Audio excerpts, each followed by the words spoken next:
Okay, all right. Thank you very much, guys. I appreciate it. My name's Josh Ratliff. I'm a Bjcp certified beer judge, the brewmaster for Mr.Beer, and I'm a store manager at Everything Homebrew here in Tucson, Arizona. Today we're brewing our Redwood Ale recipe. This is a brand new beer we just released this week, so it hasn't been rated on our website yet. As you may or may not know, this is National Parks Week, so we've released a few recipes celebrating a few of our favorite national parks. This one is an homage to Redwood National Park in California with the tallest trees in the world. I've been there. It's absolutely beautiful. I designed this recipe with that park in mind. This is going to be a red ale using the Northwest Pale Ale. And it's also going to be using Warrior hops. This is a really earthy, a little bit kind of piney hop. I felt it would be really great for this recipe. And of course the Safale US05 Chico strain, created by Sierra Nevada back in the 80s. #1 best, most used homebrewing strain in the world right now. It's very clean and neutral, so it's good for pretty much any style. It doesn't create any off flavors. We're also adding to this a pack of our Robust. This is our dark LME. And since the Northwest Pale Ale is very light, the darkness of this will actually turn that into kind of a reddish color. In addition, it'll help give some of those kind of chocolate, toasted, roasty notes very subtly into the beer, which will work with these Warrior hops very well. So as you can see, the trend I'm going with, earthy, piney, just reminiscent of the redwoods. And of course, rinse cleanser and a muslin hop sack for your hops. All right, this beer is about 6.5% ABV, pretty moderate alcohol. ABV stands for alcohol by volume. It's got an SRM of about 11. It could be between 11 and 13, depending on how old your extract is. Sometimes if you're using a little older Northwest, it might be a little darker. SRM is the standard reference measurement, or standard reference method, and this is the measurement used for brewers to specify color in beer. It's going to be about 40 IBUs, so it's moderate IBU. It's not going to be real bitter, but it is going to have a nice balance to complement the malts. Is this available in 6G? Craft Beer asks. Yes, actually all of our beers are available in 6G. You just got to buy 3 of them. They're all 2-gallon kits, so 3 of them make 6 gallons. Or you can buy 2 and do 4-gallon kit. Also, when you're doing the 6 gallons, if you do buy 3, you might want to actually try to piece it together and just buy 1 yeast and buy all the components individually. You might save a few bucks because this 1 yeast is good for up to 6 gallons, so you don't really need that added cost on there for the extra yeast you're not going to need. So this is going to be very similar to like Red Hoptober from New Belgium Brewing. Kind of similar to Red Chair from Deschutes as well. And Red Rocket Ale from Bear Republic Brewing over in California. So if you've had any of those beers, you kind of know what this is, where we're going with this. All right, so first thing I'm going to do is get my can of extract in some hot water. As usual, I need to get this lid off. So it is difficult to get off because we keep it on there nice and sealed for the yeast underneath so it doesn't fall out. Of course, you're not going to be using the yeast in this recipe, so you can set that aside for another batch.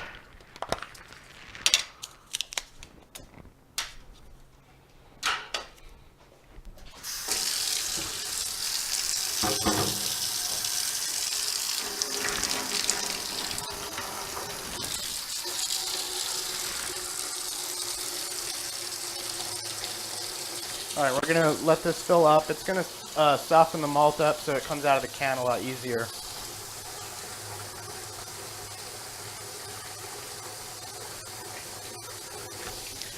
I'm going to go ahead and put my Robust in there too.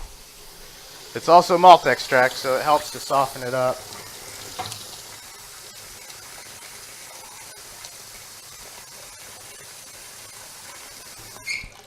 Okay. And while that's doing its thing, we're going to go ahead and sanitize everything else. We've got our trusty LBK here. nice and clean. And put our spigot on there. Always be sure the flat end of this washer is facing the spigot and the tapered end is facing outwards towards your keg. The washer is always on the outside of the keg. And always hand tighten these. Don't ever use any kind of tool because it can break your spigot and make it very difficult to get off. And you do need to remove the spigot after every batch to clean it and sanitize.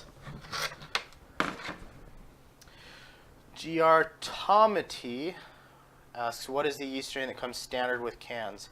It's the standard Cooper's yeast strain. If you ever had Cooper's beer out of Australia, it's their house strain that they use. It can be a fairly neutral strain if brewed at lower temperatures. If brewed at higher temperatures, above 72, 75, it can be a little bit more estery. And we also have, yeah, as helping you out is saying, there's also the white yeast underneath the wheat can is a wheat beer yeast, obviously. That gives you the clove and the banana notes. And then there's a couple other hybrids under the other cans. I think the Oktoberfest and the American Lager have kind of hybrid strains. But I'm not quite sure what they are because as helping you out says they are proprietary from Cooper's. But the main ale strain that you do use is really very similar to the Cooper's ale yeast that they use in most of their beers.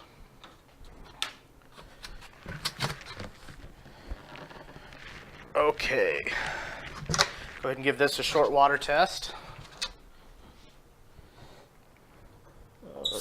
Warm water.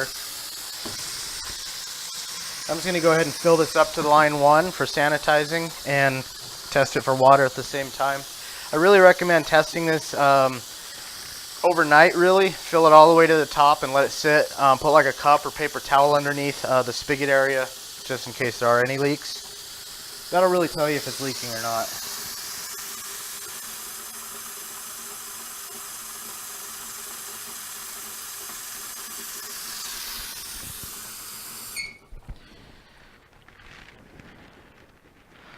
All right, looks like we're leak free. All right, next thing I'm going to do, half of a packet of our no rinse cleanser.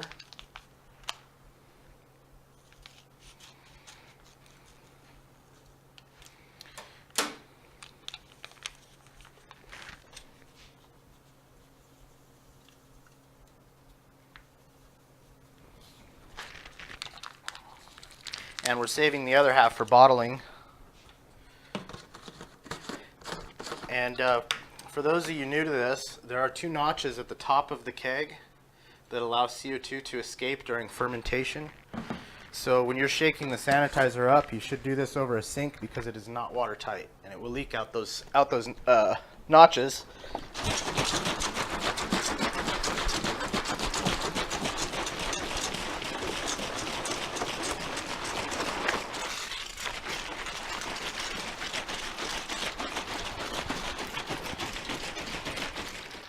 And about 20-30 seconds should be good enough. And run a little bit through your spigot to sanitize the spigot. And then you can go ahead and dump the rest in to your bowl, which you're going to use for sanitizing the rest of your tools.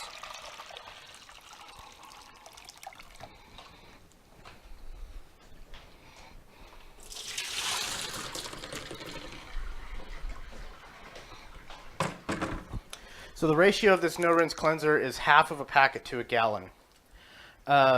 If you do a whole packet in 1 gallon, then it actually becomes a cleanser and not a sanitizer. When it's dilute, it's more of a sanitizer and there's no need to rinse it. When it's really concentrated, then you really need to rinse it because your part per million when you put your beer in there will be much higher. So don't use a whole sack unless you're really trying to clean something that's really gunked up, which this really works great for, by the way.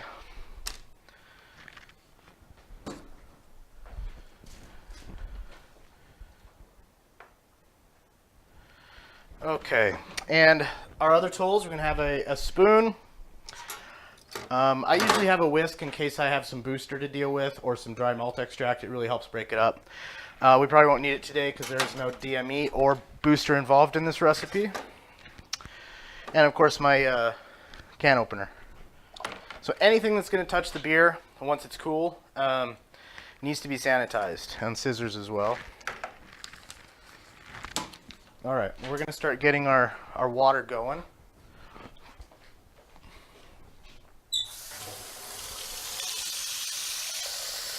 So 4 cups of water is pretty standard. When you're using Mr. Beer recipes, there's absolutely no need for a big giant pot. I know it looks cool, but you don't need one. You just need a little 3-quart, 2 to 4-quart pot is ideal for our recipes. Matt, can you hand me a towel? Thanks, sir.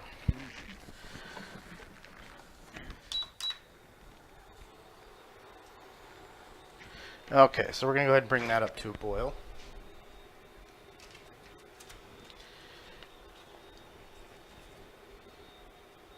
And the water that we're using, we always use purified filtered water. You can use your regular tap water if it tastes okay, if it's not chlorinated, like if you can taste kind of metallic or medicinal. Try not to use it. If it's your only choice, then boil it ahead of time and then cool it before you use it. Boiling will help drive off a lot of that chlorine. Make sure you're boiling with the pot open so that that chlorine can drive off. Do not use distilled water. It lacks minerals for proper yeast health. I mean, it'll work okay with our kits, but once you start getting into other pure malt extracts without the hops added, or you're doing all grain, you really want to avoid distilled water. So just makes sense to make that a practice regardless of what kind of beer you're making. It doesn't look like that water one worked there, Matt. Okay. All right. Well, that's okay. Okay, so we're gonna so while we're waiting for this to heat up, I want to talk about recipe discussion. I know this is more of a beginner recipe, and this is an intermediate show for Wednesdays, but creating a recipe is more of an intermediate thing. Starting to build your own recipes, and also it's National Parks Week, and we just came up with this recipe, so we wanted to share it with you guys. So if you want to make your own recipe with Mr. Beer or with any brewing kit, it's very simple. There are some rules of thumb, especially when choosing grains and things like that. But first thing you're going to decide is what you want to make. I don't recommend going mad hatter, mad scientist, and trying to make some crazy sour barrel-aged quad or something like that right off. Start simple. Get like a classic American light. Pick out a hop that sounds really good to you. See how it works. Maybe add a little bit of carapils for body. There are really small ways to start out, and of course if you go to our community forums, we can always help you. If you email me, I can always help you build a recipe. But one way to start is by using the Bjcp style guidelines. Be sure you're using the 2015 because they're the most up-to-date. If there's a type of beer, a style that you want specifically, go into those guidelines, look in the the aroma, the flavor, and especially the ingredients section, and what kind of ingredients they use, and see if you can kind of come close. Yeah, as Courtaine says, Courtaine, I don't know how to pronounce your name, I'm sorry. Start with a type of beer you like. Exactly, and in fact, I really recommend starting out doing a clone. These can be difficult, because you're trying to recreate another beer, but that really helps you understand the ingredients used in it. And if you actually get a hold of, you can, say you really like Deschutes Red Chair, which I was talking about earlier. You can contact Deschutes Brewing and ask, hey, can I get this recipe, or at least what's in it? Most of these brewers are very friendly. I mean, remember, they started just like you. They were also home brewers. Some of these guys even got started on Mr. Beer kits. So you'd be surprised how helpful they are. Sometimes they'll give you the whole recipe, scaled down for 5 gallons typically. Other times they'll just give you the ingredients, but not the times or the measurements, and you have to kind of figure that out yourself. That makes it kind of challenging, which I like challenges. Yoda Man 1118, what about a good sour beer? Like I said, you don't want to start off with something sour right away. Souring beer can be difficult. You can do kettle souring, which requires having a pot enclosed with your wort, and then you add your lactobacillus. You purge that with CO2, enclose it, and you keep it at about 90 to 120 degrees for 24 to 48 hours. That can be very difficult for a home brewer to do. The other way of souring is long-term souring. And if you do that, then any fermenters or anything you use for that that's not steel or glass, anything plastic, will have to be dedicated to that forever, because once that bacteria is in there, it's very difficult to clean out. So I really don't recommend sour beers if you're just beginning, and being this is an intermediate stream and not an advanced stream. I will get more into souring and possibly even a whole episode on kettle souring in a future episode. I will get back to the recipe discussion, but first I want to pull this off the heat because it has started to boil.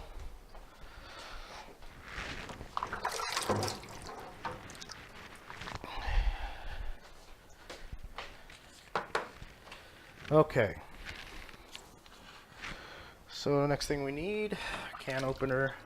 So if you have a range top or electric stove, you really want to pull the pot completely off because that metal on the range top and the electric coils can retain heat for a while, and you don't want to put your malt in there while it's still hot on the bottom of the pot, because it can scorch the malt or darken it too much. So, but if you have an induction burner, when you turn the heat off, the heat's like gone instantly, which is pretty cool. So I highly recommend induction burners. And they're much easier for keeping temperatures when you're doing partial mashes and things like that.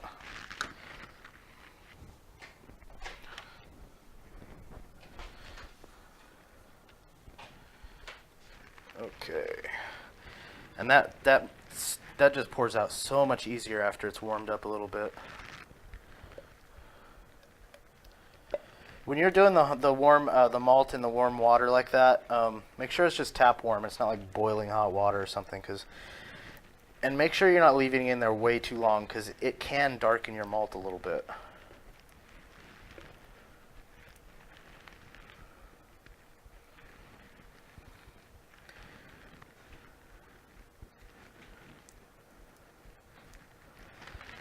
Okay.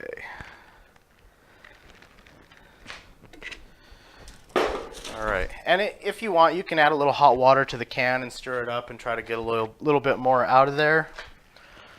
But for the sake of videoing, we're not really worried about that today. Although I am excited to try this recipe when it comes out.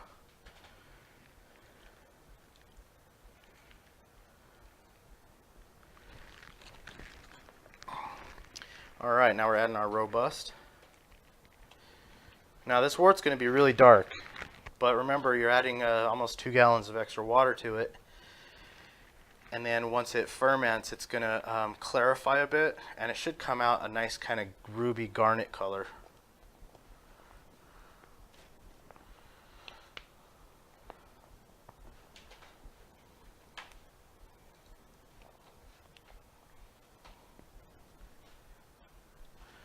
Johnny Beer asks, is there a way to get rid of extract twang, the heavy aftertaste from extracts I'm experiencing? There are ways to prevent it, and there's ways to mask it, but not necessarily get rid of it. Typically, the extract twang is most commonly caused by acetaldehyde, which is a chemical. It's a precursor to alcohol. It's an aldehyde chemical, obviously. And it can create kind of cidery, green apple flavors. This is what people refer to as the extract twang in home brewing typically. You can mask it by adding extra hops. You can add steeping grains, things like that, which I'll get to when we continue the discussion on recipe building. And the main tips that I can tell you is ferment slow and low. When using our Mr.Beer kits, ferment for 3 weeks at 65 to 72 degrees. That's going to be your sweet spot. We keep our brew room at about 66 degrees, and most breweries around the country are between 65 and 68, 69. So if you get above 70, and also you want to pitch your yeast in the cool. Don't add it when it's warm, and don't ferment warm. Think of the yeast kind of sweating. When it gets too warm, they sweat off this acetaldehyde. That's their sweat, basically. So by fermenting cool and at a longer period, it'll help. So instead of 2 weeks, if you add that third week of fermentation, it's actually not fermenting. The fermentation's done after 7 to 10 days. But in the second and third week, the yeast will actually clean byproducts from the beer because they're out of sugars to consume and they're very hungry. And if there's nothing left, they'll start consuming each other, which is called autolyzation. That happens after about 4 to 5 weeks. That also creates off flavors. This is why you don't ever want to go beyond 3 weeks. There's really no reason for it. But it's best to go 3 weeks max, 21 days, then bottle. All right, just about all dissolved. Go ahead and do our hops.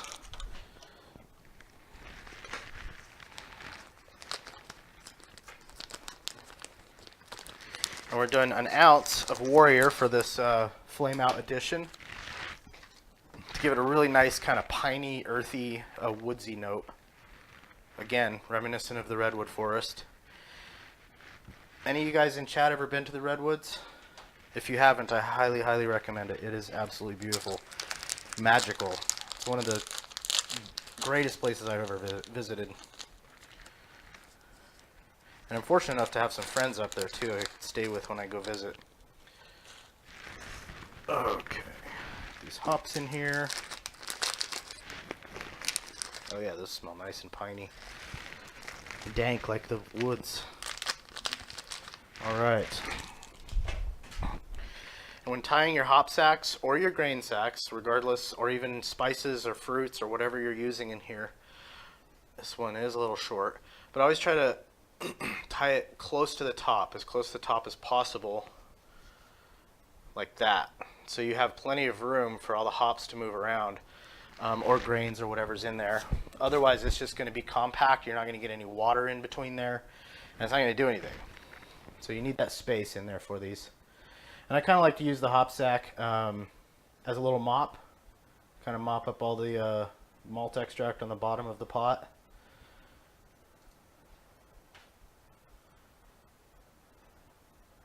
Okay, now we're going to use our cold filtered water. Again, it must be cold, refrigerated water. If you're using regular tap water, 50, 60 degrees, 70 degrees, then your wort is going to be about 80, 90 degrees, and that's way too warm for the yeast. So if you use cold refrigerated water, up to the 1 mark, use cold refrigerated water. When you put that hot wort in there, it should equal out to about 65, 70 degrees. If it gets a little cooler, 50 degrees, that's fine. The cold does not affect the yeast. It just makes it go to sleep, go dormant. Once it comes back to temperature, it wakes up and does its thing. All right, and grab my funnel. And I forgot to sanitize this with the no rinse, so I'm just going to go ahead and use some Star San real quick. And this is just an acid-based sanitizer, available at most homebrew supply stores. Okay. And because I do have a hop sack in there, and I don't want to make a big mess, I'm going to use my tongs to transfer it into the pot, or into the keg. Okay.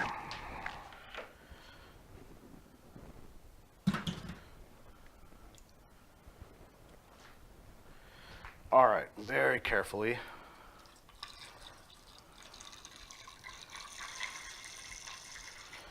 You don't want to put hot wort directly into the LBK either, because it will melt the bottom out of this thing.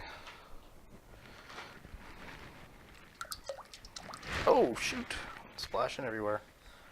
Slow down, Josh.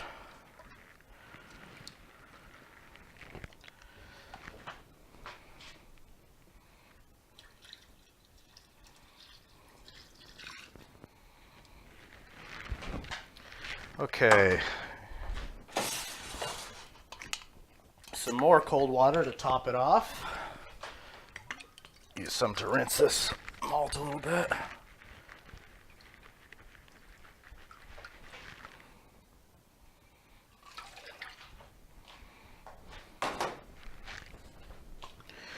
And up to the number 2 mark. If you have our older fermenters, because these are kind of a newer style, the 1 mark on the back will be your 4 quart mark, and the 2 mark will be an 8 quart mark.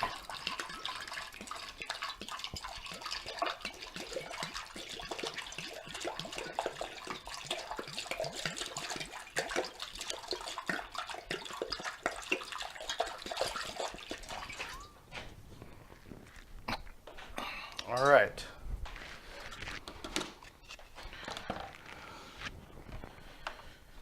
All right, give this a nice vigorous stir. Get that all mixed up and slightly aerate the wort. Give the yeast a little bit of oxygen to ferment. And these are good for up to 6 gallons, these yeasts, but just use the whole thing. They don't really store well after opening. But if you are doing another batch really soon and you need yeast, then you can go ahead and split it up between 2 or 3 batches if you want.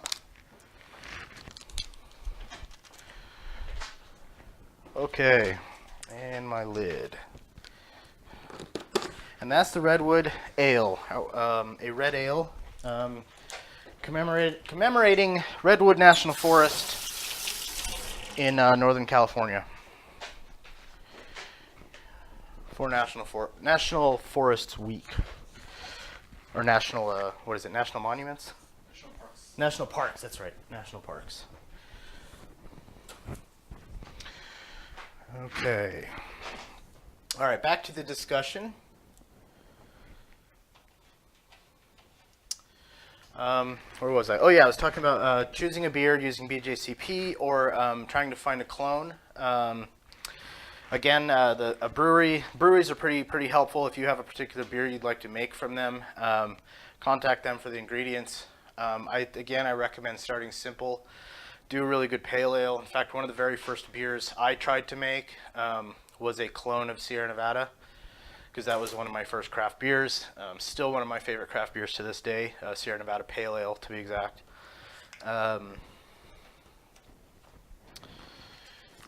And choosing the LME, or the HME actually, for our Mr.Beer, basically it's pretty self-explanatory. If you're trying to come up with your own type of IPA, you can use either the LP IPA or Diablo IPA, or alternatively, you can even use like our American Ale, American Lager, Classic American Light, and then you would have to do a short hop boil in a liquid malt extract. Not an HME, you never boil the hop malt extracts. You only boil unhop malt extracts. So when adding bitterness to one of the cans that don't have a lot of bitterness to them, you'll want to boil the LME for a certain amount of time, depending on the alpha acids and in the hop strain you're using. Again, that's a little bit more advanced, so when you're first starting out recipe formulation with Mr.Beer products, it's best to just start with an HME that has the bittering already there, because it's one of the more difficult things to do.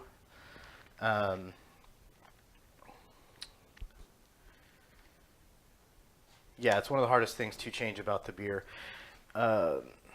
And again, you don't have to use an HME just for that style. Like wheat beer, for example, you don't have to do the Bavarian Weiss beer. You can use like the Canadian Blonde and get a bunch of our golden LMEs, 2 or 3 of those, and put it in there.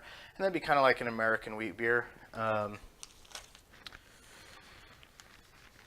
And you can always make a light beer darker, but you can't make a dark beer lighter. So keep that in mind.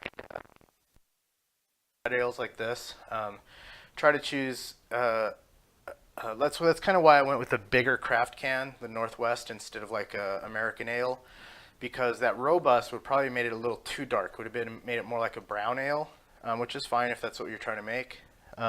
So I used one with a little bit more malt in it so that it would balance out a little bit more. It's really helpful to use brewing software for doing these types of things. My favorite is Bjcp, but unfortunately Bjcp cannot incorporate the IBUs from the hop to malt to extract into the recipes yet. Still been talking with Brad Smith, the maker of Bjcp, about getting this fixed, and it's on his list. It's just not priority. So I recommend QBrew. It hasn't really been updated much, but if you go to Screwy Brewer, if you look up Screwy Brewer or QBrew in Google, it'll pop up. On the Screwy Brewer website, there's also a database that you download and upload into QBrew, and that has the Coopers and Mr.Beer cans. It's not completely up to date, but so there are ways to like kind of, you know, mess around with it. I've been trying to update it for a little bit. Now that we have a couple new cans out, like our Churchills and LP IPA, I think I should probably try to get a new database going for that. But QBrew is really helpful because it does figure all the IBUs as long as you have that database in there. And if you have questions about QBrew or how to use it, you can also go on our forums. A lot of our guys on our community forums use it. I use it, and it's a really, really great tool. In the future, we've been talking about for a while maybe doing some kind of app or even a web-based recipe builder. So you can put in the can, you can put in certain grains, things like that. And speaking of grains, so adding hops, starting out with a can and then picking out some hops, bam, you got a recipe. You just formulated a recipe. You can make it, that's the easiest way to do it. You can make it a little more complicated by adding some grains. But to do this, you need to understand the difference between base grains and specialty grains. The base grain is what makes the wort. That's the main grain. So most beers are like 90% two-row, or Pilsner malt, or Maris Otter, which is an English two-row. And then they have the small amounts of specialty grains that give it the color, the flavor, and all that. Like stouts, for example, they're not all dark grains. It's mostly 90% a regular two-row grain with small amounts of dark grains added that add a significant amount of color and flavor. So you don't necessarily need two-row grains, or I mean base grains like two-row, Pilsner, or things like that when you're doing Mr.Beer kits.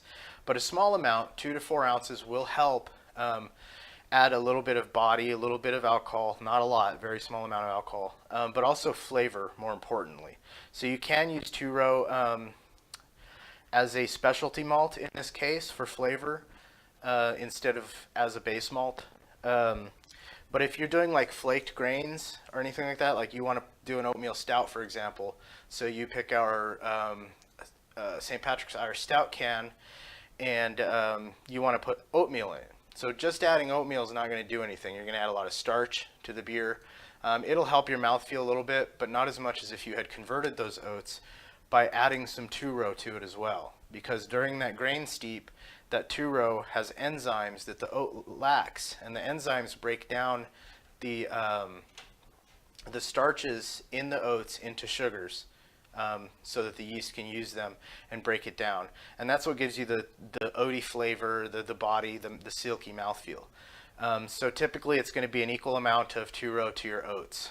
If you're using six-row, which we don't sell, it's kind of a lower quality malt than two-row for flavor, but it's got almost twice the diastatic power, which is what's called the enzymes in it. The amount of enzymes in it is called the diastatic power of a grain. Most specialty grains have no diastatic power. Like, you know, flaked oats, flaked grains are zero diastatic power because there's no enzymes. They've all been processed out through the gelatinizing process of the flaked grains. And this is all actually, you know, a lot more complicated, advanced stuff. But we do have a blog about using grains with our Mr.Beer kits. If you go to our blogs, we have a blog on using grains, and it does explain some of the specialty malts, such as like crystal malts, which they range from crystal 10, also known as caramel malts, crystal or caramel 10, all the way up to crystal or caramel 120. I believe there's even a 180 now. And these all have different attributes. From crystal 10 is very lightly toasted, almost no flavor. It'll add some a little bit of color and mouthfeel, a little bit of sweetness, because crystal malts are unfermentable. The sugars have been crystallized or caramelized to add flavor and sweetness to the beer. and then they range, you know, to 20, 30, 40, where you'll get, you know, more toffee toasted up to kind of raisin notes in 40. 60 will be the really strong caramel notes. And then 70, 80, that's like plum on up to like really kind of dark fruit notes. Corthane says, Crystal 120. Yes, that's actually really great to use in like heavily malty English ales, Scottish ales, stouts, where you really want that kind of dark plum, a little bit of sweetness in there. Really great in barley wines, quads, things like that as well. One of the most common grains used is a dextrin malt known as carapils. It also goes by other names like carafoam, caradextrin, depends on the brand. But they're all dextrin malts. These don't add any type of alcohol. They don't add any type of color. They just add body and mouthfeel. Think of maltodextrin. That's basically the same thing. It's just this is the you know, from scratch. It's not the processed maltodextrin. Our booster has maltodextrin in it, which helps with the mouthfeel, a little bit head retention, but it does not work nearly as well as carapils. And again, just adding 2 to 4 ounces of carapils into one of your batches could really help reduce that extract twang flavor as well. And the dextrins will add a lot of head retention, so you get a really nice head that stays and lasts, and it also helps with the mouthfeel, so it's not really boring or thin. So it's a great addition to any of our kits, really. Any recipe we make, any refill we make, 2 to 4 ounces of carapils, great start for learning how to use grains and formulating your own recipes, things like that. And again, there are a lot of other different types of grains like Victory malt and Biscuit malt, which are both toasted malts. So these are basically 2-row that have been toasted slightly. They give you kind of some graham cracker, toasted crackery flavors. Really very slightly smoky. Not really smoky. I don't want to say smoky. I guess toasty is really the best descriptor. Then there are, you know, speaking of smoky, there are also smoked malts like peated malt, beechwood smoked malt, cherrywood smoked malt. There's a home brewer here in Tucson who just smoked some malt with mesquite wood on his own, and he made a beer with that. It came out amazing. So, I mean, the possibilities for building a recipe are really endless. Just keep in mind, specialty malts are to be used sparingly. You can overdo them. Crystal malt, for example, if you use like, I don't know, in a 2-gallon Mr.Beer batch, you use, say, 8 ounces of crystal malt, that's going to be way too much. You really don't want to go more than 2 ounces or 4 ounces of crystal malt in a batch. The beer will come out very sweet tasting, and that's not good, because again, those crystal malts are unfermentable sugars. So I would go to our blog, read about grains, how they're used in our kits. And you don't even have to use grains at all to do recipe formulation. Again, you can keep it very simple just by choosing a can of malt, choosing a liquid malt extract, or you don't have to use the pale malt extract with the American ale. You can use a golden, which is our wheat, and that'll give it more head retention and body. A little bit of a silky mouthfeel. You can use the amber, which is going to give more toffee notes. So basically our liquid LMEs in the silver packs kind of take place of specialty grains, in that they're just there to add a little bit of alcohol, a little bit of body and flavor and other attributes. And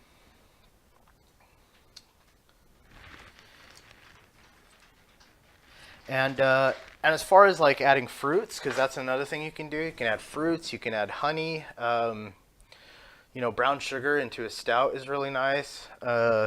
Maple syrup. I mean, again, the possibilities are endless. When working with fruits, be sure that if it's fresh fruit, you're pasteurizing it or blanching it somehow to sanitize it. If it's canned fruit, it should be good. Frozen fruit is kind of iffy, so I usually sanitize that as well, or pasteurize it. When using fruit, always try to do it you know, a week before bottling. Don't add it in your primary fermentation, add it a little bit later, because your primary fermentation is very vigorous and will strip a lot of the flavors from the fruits, and a lot of that will settle down into the trub, so you want to add that stuff later. Things like spices, spices like you know, anisette, cloves, coriander, lemon peel, grapefruit peel, orange peel, these kind of things can be added in the boil. They can be added in secondary, or they can be added in secondary by themselves, or you can add them to a little bit of grain alcohol like vodka or Everclear, just enough to cover them, not too much. And then add that with the liquid after a week or two soaking, or even a few days, really, if you're just using like lemon peel. And that really gives you a really strong flavor. So it depends on how strong you want it. There are a lot of different techniques on adding flavors into a beer. I made a chocolate milk stout recently. It was an all grain. I added cocoa nibs in the mash, in the boil, and I soaked them in alcohol and crushed them and put them in secondary. And man, that was a chocolatey beer. So, you know, just keep in mind it's easier to add than it is to take away. So try not to overdo it when you're testing out these batches. Start with a little bit at a time if you're using fruits or flavorings or anything like that. And then if that certain batch wasn't strong enough, then your next batch add a little bit more. And you know, it's a lot of trial and error. Sometimes you'll do about 5, even 10, 15 batches before you get exactly the recipe you want. But eventually, you're going to make the best beer you've ever had in your life because you have tailored it to your own palate. And that's one of the most rewarding parts about brewing. It's not saving money. I mean, for me anyway, it's not the saving money. It's not necessarily even showing off to my friends. It's about me having the best beer I've ever had. And some of the best beers I've ever had, I made. And I made them through trial and error and figuring out how I wanted this beer to be, how I can change it next time, which you can't do with commercial beers on the fridge. You take what you can get. So with brewing, that's the greatest thing about brewing, is being able to cater to your own palate and also to your friends and family as well. Thank you, Matt, for the links. He did link up grains and the blog on steeping and mashing. And I think that's pretty much all I have today. If anybody has any questions on, I mean, go ahead and type in the chat anything, whether it's about today's discussion, today's beer, or any other beer, or past show or future show. Don't be afraid to type in chat. I'm here to answer your questions. And also, again, scroll down. If you scroll down on this Twitch and check out a community, we have our community website, community forums. Go on there and register, introduce yourself, get to know everybody. There's tons and tons of information on that website and very active members as well. Black Eagle 401 asks, when do we add ingredients like maple syrup in the process? Again, when you're adding like a non-malt adjunct like that, you can usually add it with the regular fermentables, but that can strip out some of the flavors. So it's probably best to add, I like to add my maple syrup a week before bottling. Maybe even a little bit longer to allow the yeast to ferment it, because it will ferment it out, but it will ferment it much slower, so a lot of those flavors are still intact. Honestly though, maple syrup doesn't give you a lot of flavor. Most beers that have maple syrup flavoring is from an extract. Planty Man 8, how often are these videos posted? I missed out cause work.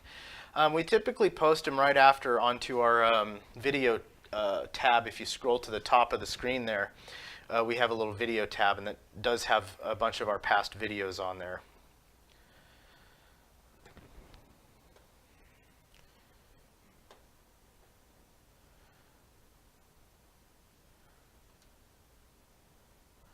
All right, and so yeah, again, I'm scrolling down, making sure, yeah, the community, click on join us there for community, and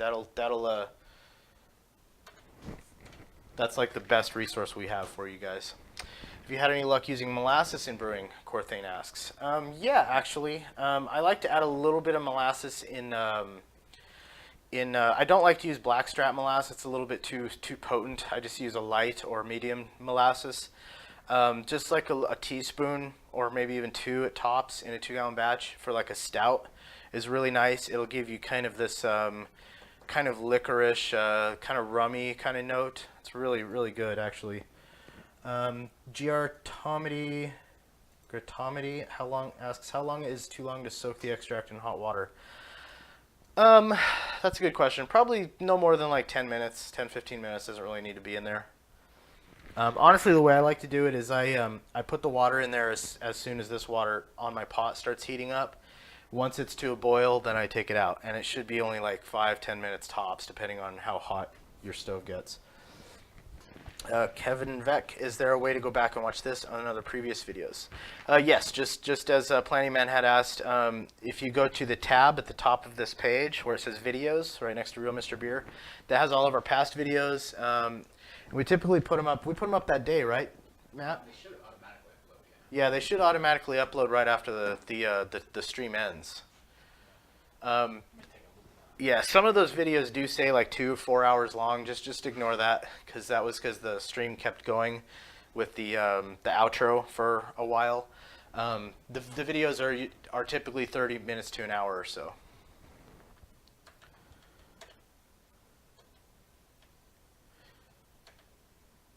And if you do see that we were missing a video, because I think we might be missing a couple of them, then let us know. And also on our community forums, we do have a thread on there about the live stream. It's called the Real Mr. Beer live stream thread. So if you have any comments or suggestions or ideas for future shows, go ahead and chime in on there as well.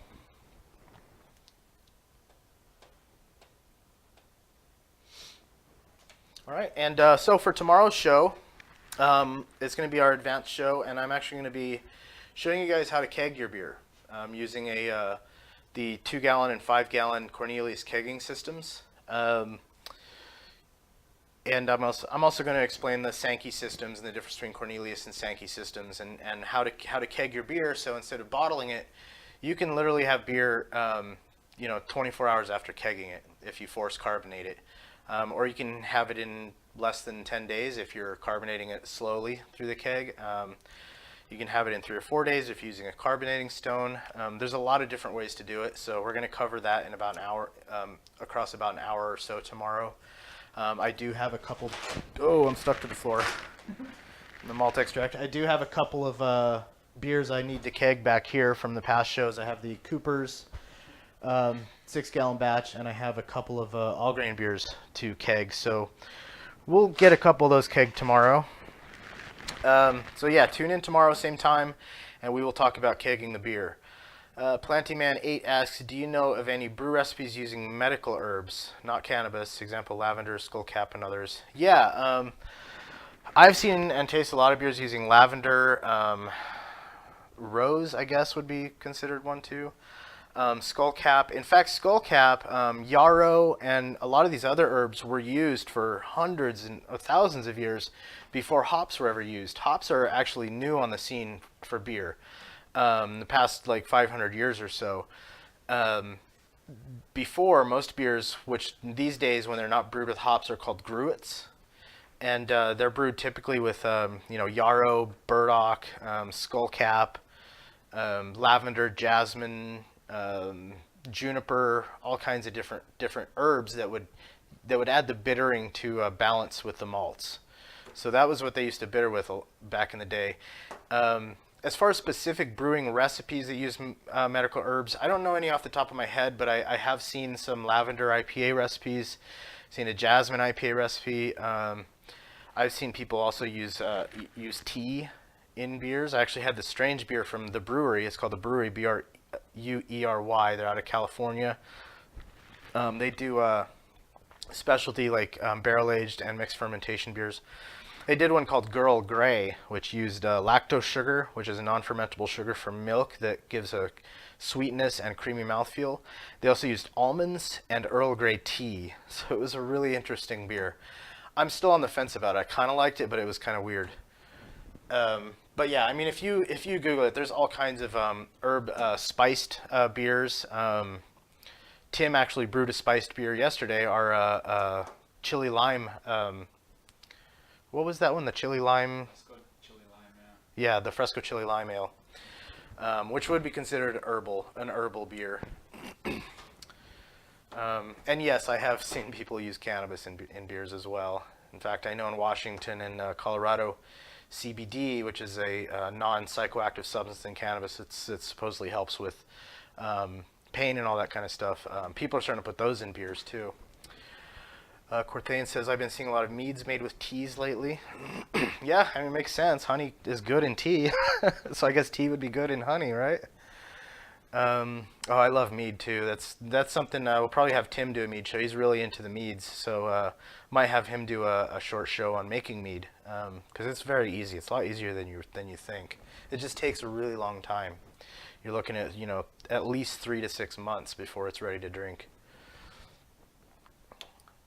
All right, we got any more questions, comments, concerns before we close out the show for today?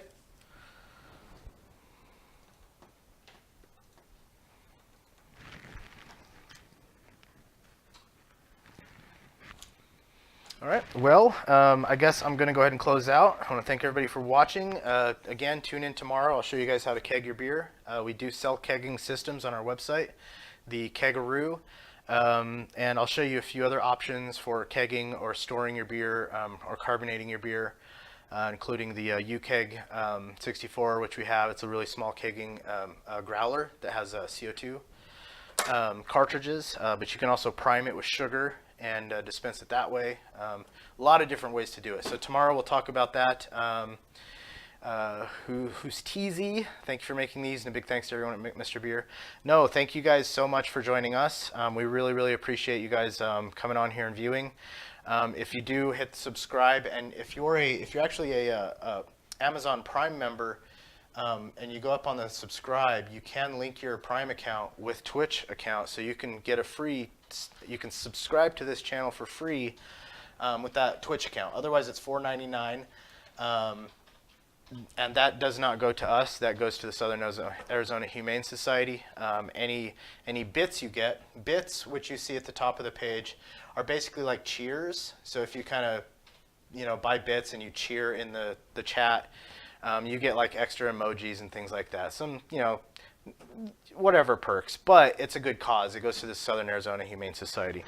So again, thanks again. Go down to our community forums, sign up, become a member. Say hi, and join us tomorrow. And everyone have a great evening.